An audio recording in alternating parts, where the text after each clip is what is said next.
স্বাধীনতার পর এক এক করে 53 বৎসর গিয়েছে। বহু জাতির ঘুরে দাঁড়াতে 2-4-5 বছর লেগেছে। আমরা অর্ধ শতাব্দীতেও সেভাবে কোমর সোজা করে ঘুরে দাঁড়াতে পারি না পারার কারণটাও একেবারেই স্পষ্ট। দুইটা জিনিসই আমাদের এখনো সঙ্গ দিয়ে চলছে। দুই যন্ত্রণা থেকে আমরা কোনোভাবেই মুক্তি পাচ্ছি না। একটা দুঃশাসন, আরেকটা হচ্ছে দুর্নীতি। আবার একটা আরেকটা সম্পূরক। দুর্নীতি করতে হলে দুঃশাসন চালাইতে হয়, আর দুঃশাসন যেখানে থাকে সেখানে দুর্নীতি অবাধ হয়। এই দুইটা কেউ কাউকে বাংলাদেশের 53 বছরের ছাড় দেয়নি, সঙ্গী হয়ে আছে। যারা ক্ষমতায় গিয়েছেন, যাওয়ার আগে জনগণকে তাদের অনেক ভালো চিন্তার কথা, পরিকল্পনার কথা তাদের ইশতেহারে তুলে ধরেছেন, বক্তব্যে তুলে ধরেছেন। কিন্তু সেই সমস্ত বক্তব্যের যথার্থতা এবং বাস্তবায়ন খুব কমই জনগণ খুঁজে পেয়েছে। বরঞ্চ দেশকে তিলে তিলে দুর্নীতির মহাসাগরে ডুবিয়ে দেওয়া হয়েছে। বিগত সরকারের সময় এটা ভয়াবহ রূপ ধারণ করেছিল, যার করাল গ্রাসে গোটা বাংলাদেশ, আর জনগণ হয়েছিল সবাই তার ক্ষতির শিকার। যার কারণে জুলাই মাসের 1 তারিখ থেকে 36 জুলাই বোঝা হয় যেটাকে, অর্থাৎ 5ই আগস্ট পর্যন্ত এদেশের আপামর জনগণ, শিশু, নারী পুরুষ, আবাল বৃদ্ধ বনিতা সকলে রাস্তায় নেমে এসেছে। কারণ সবাই ছিল ভুক্তভোগী, সবাই ছিল মজলুম, মুষ্টিমেয় কিছু মানুষ ছাড়া।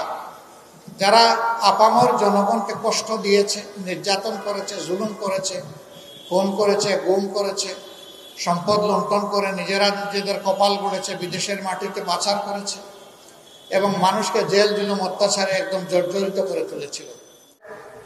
শুধু খুন করে নাই, তারা অসংখ্য মানুষকে জীবনের করে পঙ্গু করে দিয়েছে। এমনকি ক্ষমতার শেষ দিন পর্যন্ত তারা এই কাজটা করেই গিয়েছেন। যে কোনো মূল্যে গদি তাদের থাকতেই হবে, জনগণ মরুক কিংবা বাঁচুক। সরকার তো জনগণের জন্য, কিন্তু তাদের থিওরি ছিল সরকারের জন্য জনগণ। সরকার ঠিক থাকলে দেশ ঠিক আছে, জনগণ ঠিক আছে, সরকার নাই, কিছুর দরকার নাই, এরকম একটা বেপরোয়া ভাব তাদের মধ্যে ছিল। যার কারণে তাদের বিদায়টা সম্মানজনক হয়নি। রাজনীতিতে এরকম অসম্মানজনক বিদায় দুনিয়ায় খুব কমই হয়েছে, কিন্তু যেখানে হয়েছে তারা কিন্তু আর ফিরে আসতে পারে না। এখানেও জনগণকে যে পরিমাণ কষ্ট তারা দিয়েছেন, বিশেষ করে আমাদের যুব সমাজের সামনে যেভাবে তারা বন্দুক আর মুগুর নিয়ে দাঁড়িয়ে গিয়েছিলেন, এই যুব সমাজ যতদিন বেঁচে আছে তারা এই অপকর্মকে ভুলবে না এবং তারা ক্ষমাও করতে পারবে না। কারণ তুচ্ছ একটা দাবি নিয়ে তারা রাস্তায় নেমেছিল।